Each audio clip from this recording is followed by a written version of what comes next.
Halo Sobat Ngomin, apa kabar? Aduh, Roma kalah, sayang sekali Mourinho. Tapi nggak apa, karena kita penggemar Inter, Roma kalah ya. Kita sedih secukupnya aja. Dan aku lagi males sih ngebahas karena terlalu banyak kontroversi, nanti jadi sebel sendiri kan. Langsung aja kita bahas Inter kali ini ya. Pertama, Inter gajian Pak. UEFA sudah mendistribusikan 23,1 juta untuk Inter dan Milan ini sebagai duit pembayaran kesekian dari Liga Champions. Lumayan kan 23,1 juta. Itu kalau nggak salah nanti kalau Inter menang di final akan dapat lagi 4,5 juta. Tapi ini belum semua karena masih ada lagi pembagian dari hak siar itu yang belum dibagikan seluruhnya gitu katanya. Wih, mantap lah, lumayan 23 juta. Ayo kita beli cendol rame-rame. Oke, next. Inter on high alert tentang SMS kemarin. Bang, gimana itu Bang? Milinkovic-Savic itu value-nya kan sebenarnya mahal ya. Sekitar 70 juta dan mungkin 60-70 bahkan mungkin 80. Tapi karena dia punya kontrak tinggal 1 musim lagi dan dia juga sudah menegaskan keinginannya bahwa dia tidak ingin memperpanjang kontrak. Dan Sarri dia bilang bahwa pemain yang tidak mau memperpanjang kontrak lebih baik kita jual daripada kita kehilangan secara cuma-cuma. Lebih baik dijual 40 itu bisa diinvestasikan kembali untuk beli pemain lain. Oke, apakah Inter berpeluang mengambil Milinkovic-Savic? Menurutku iya, tapi ini bukan peluang besar karena pertama fee-nya lumayan gede ya. Anggaplah Inter bisa ngambil sekitar 30 juta, bisa ajaib kan, bisa nawar sampai sekian. Itu susah. Kemudian gajinya juga gede, paling sedikit 6-7 juta. Itu gaji dari harga, kemudian saingan, lagi-lagi saingan Inter itu adalah Arsenal dan Newcastle. Bahkan dari La Liga katanya ada, cuma belum ketahuan klub mana. Peminatnya Milinkovic-Savic banyak. Cuma hal yang menguntungkan Inter kan ini mantan anak buahnya Inzaghi dan mereka sudah klik. Jadi kalau dia ke Inter, langsung mulus. Bayangkan beli ini kita SMS, Brozovic, Hakan, Barella. Ataupun misalnya kalau Brozo jadi dijual, ya udah SMS, Hakan, Barella, Mkhitaryan. Kan lumayan banget toh. Itu, nah kemudian ada berita kemarin, Bang gimana Bang kalau Hakimi sama Perisic katanya ingin balik ke Inter. Kalau Hakimi terus terang saja memang Hakimi menunjukkan gelagat bahwa dia tidak betah di PSG. Tapi kalau untuk kembali ke Inter itu susah karena dia kalau nggak salah di kontrak 4 atau 5 tahun. Kemudian harga jual dari Inter itu mahal banget, 68 juta. Harga dia masih di atas karena di PSG juga mainnya bagus. Kemudian gajinya juga gede. Kalau nggak salah berapa? 8 juta apa berapa? Kecil banget kemungkinan Inter bisa narik Hakimi kembali. Lebih baik kita komentari soal Perisic. Stop. Sebelum lanjut, ini pengumuman dulu. Kita ada giveaway. Caranya gampang banget. Kalian meluncur ke channel Ngomla. Subscribe channel Ngomla. Kemudian berikan komen di video channel Ngomla. Yang manapun itu oke. Teknis pengundiannya itu simple banget. Terdiri dari 2 tahap. Pertama, dari sekian video ini aku nanti akan undi video mana yang akan menjadi undian tahap 2. Misalnya kalau yang terpilih adalah video ini, kemudian nanti aku akan undi di antara komentar-komentar yang ada di video ini. Salah satunya akan mendapatkan hadiah pemenang. Apa hadiahnya?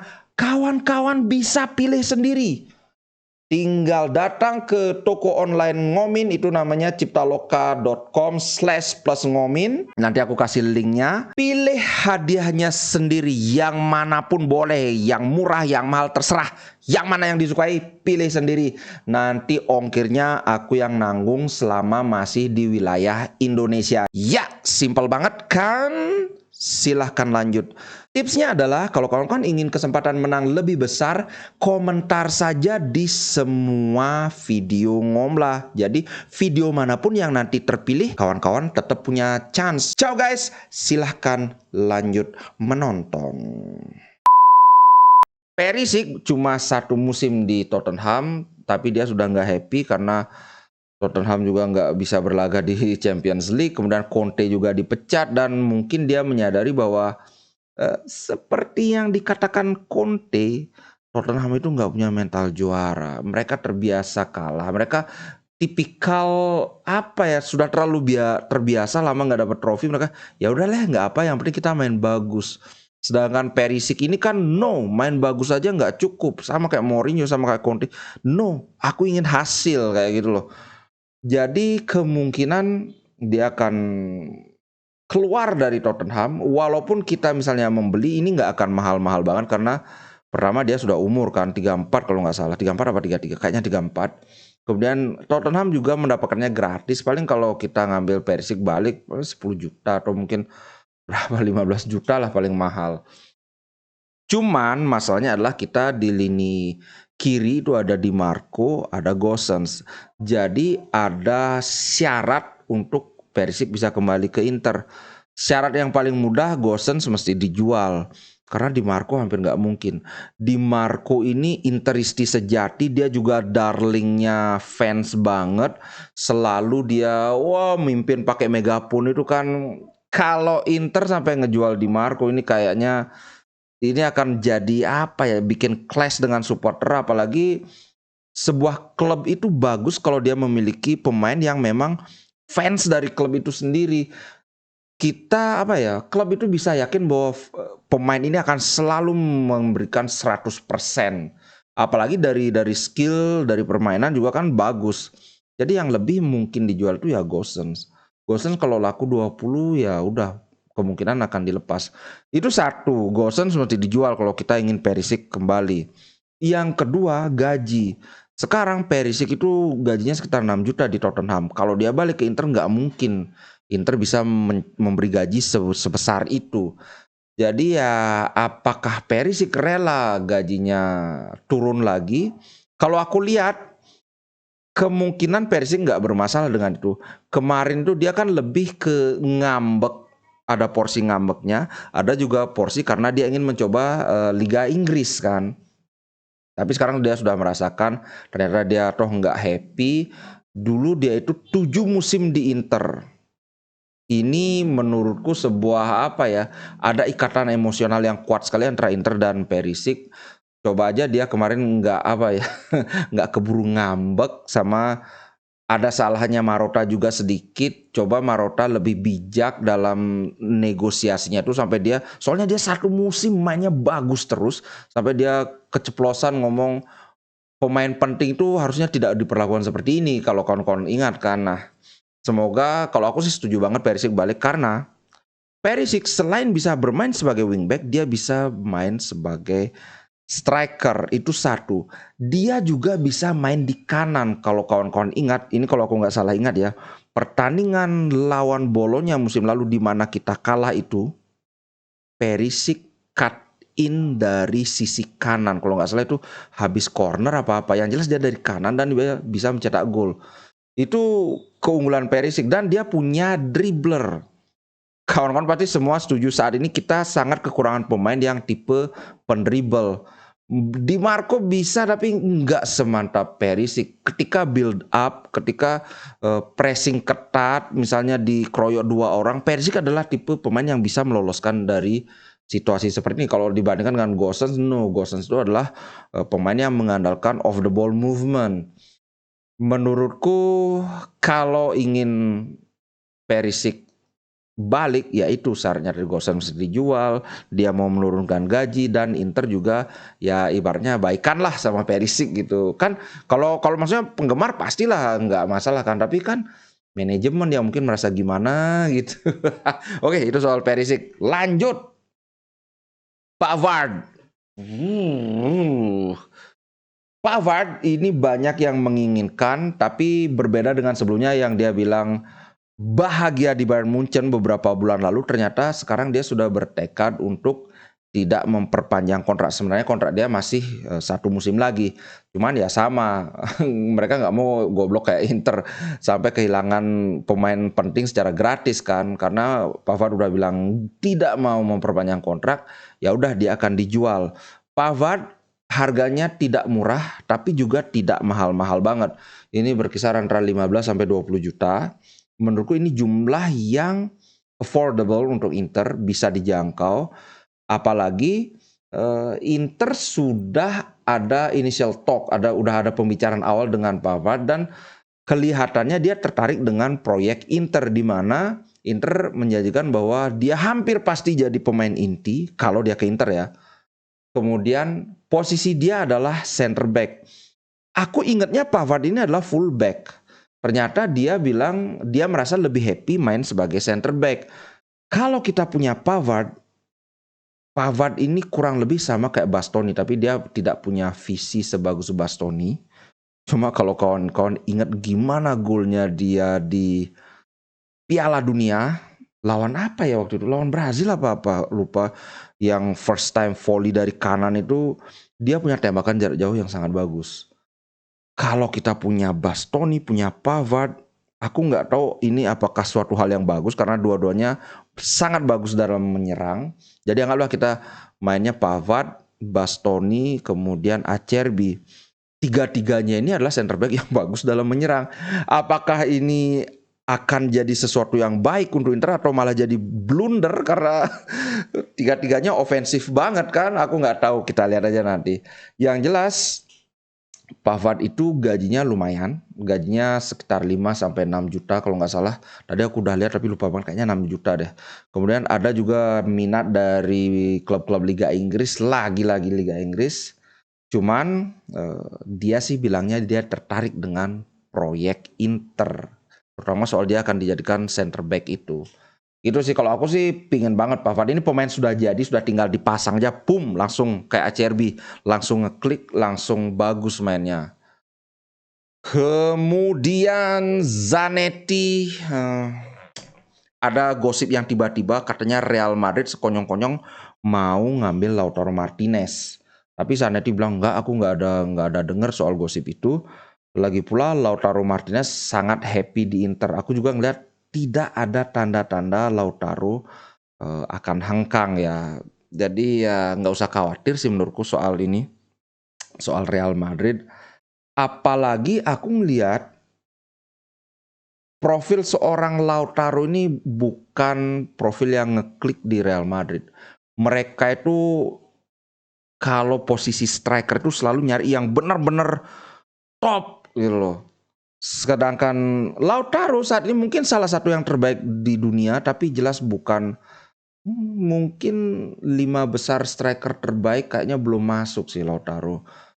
Makanya aku nggak yakin sih Madrid akan ngambil Lautaro, jadi tenang aja.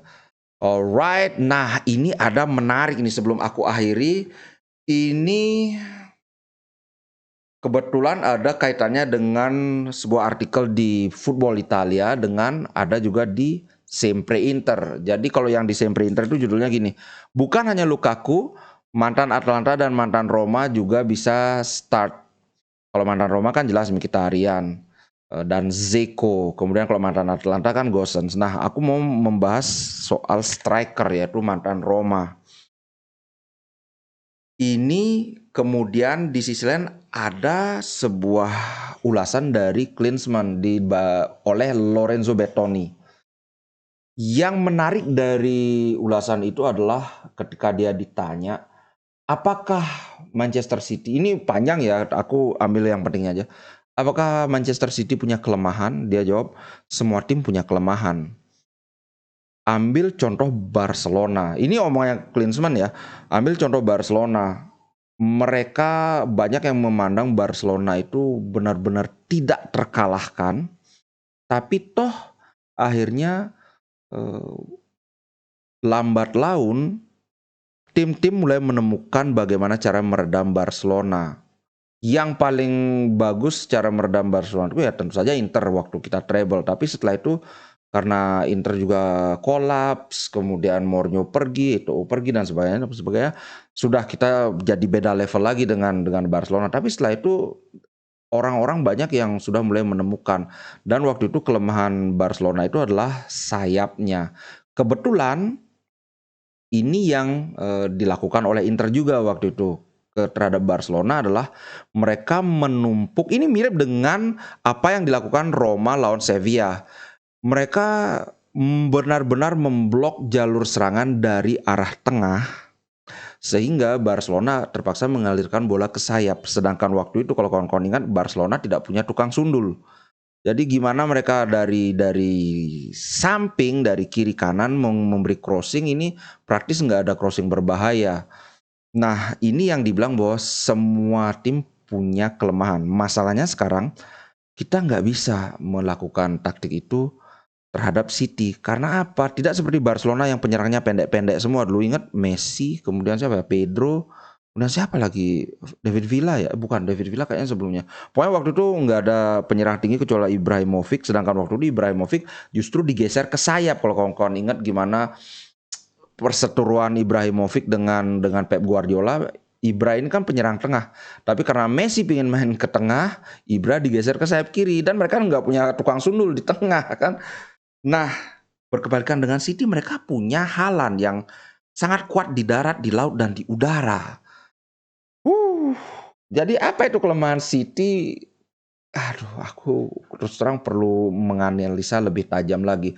Cuma yang menarik adalah siapa yang akan jadi starter. Kalau Lautaro Martinez kan itu sudah pasti. Kemudian pendampingnya apakah Zeko atau Lautaro? Menurut Klinsmann, dia bilang gini, daripada kita bicara soal siapa yang jadi starter, sebenarnya ini lebih ke who will finish the game is more important. Jadi siapa yang main sampai selesai itu yang lebih penting. Zeko kemungkinan bisa jadi starter, tapi Lukaku bisa sangat mematikan dari menit ke-60. Kebetulan ini terjadi ketika kita lawan apa ya? Aku lupa lawan Milan atau apa. Pokoknya Zeko diganti, Lukaku habis itu serangan Inter luar biasa. Nah, idenya Klinsmann adalah, kalau kawan-kawan ingat gimana Inter lawan Napoli, Lukaku main dari awal. Semakin pertandingan berlanjut memang Lukaku semakin bagus, tapi dekat-dekat akhir pertandingan Lukaku kehabisan tenaga. Kalau kawan-kawan ingat gimana umpan crossing mendatar dari Dumfries yang bagus sekali, semua tidak bisa mengejar, termasuk Lukaku. Karena apa? Sudah nggak bisa sprint lagi. Nah, idenya Klinsmann adalah itu. Zeko yang main dulu, karena apa? Menit ke-60 Lukaku main, saat itulah Inter akan mati-matian menggempur City. Itu idenya Klinsmann. Ada benarnya, tapi nah ini sepak bola itu bukan hal simpel. Seperti apa yang diisyaratkan oleh Vieri, Inter harus, kalau menurut Vieri, Inter mesti ngegas lebih awal. Karena apa? Kalau Inter mencoba seperti ide Klinsmann ini, menunggu kemudian mengerahkan seluruh tenaganya itu di dekat-dekat akhir pertandingan, ada kemungkinan besar pertandingan itu sudah kekunci di menit awal. Kebetulan misalnya itu kayak babak pertama sudah 3-0, sudah terkunci permainan, masuk Lukaku pun percuma. Gitu kalau sederhananya. Nah, dari dua ide yang bertolak belakang ini, manakah yang harus dilakukan? Aku nggak tahu. Kalau aku sepintar itu, kalau aku sejenius itu, aku ngapain aku bikin YouTube? Mending aku jadi pelatih, mending aku ngambil sertifikat kepelatihan, ngelatih Bali United. Mending. Bercanda ding. Mungkin nanti kita coba bahas ya. Kalau taktiknya seperti ini, keunggulannya apa, kelemahannya apa. Cuma sekarang aku tertarik dengan komentarnya Klinsmann seperti itu. Oke guys, itu dulu untuk konten kali ini. Sampai jumpa di konten berikutnya. Ciao. Inter Milan di dadaku, biru hitam warna darahku. Treble winnernya Itali tidak pernah degradasi. Inter Milan kebanggaan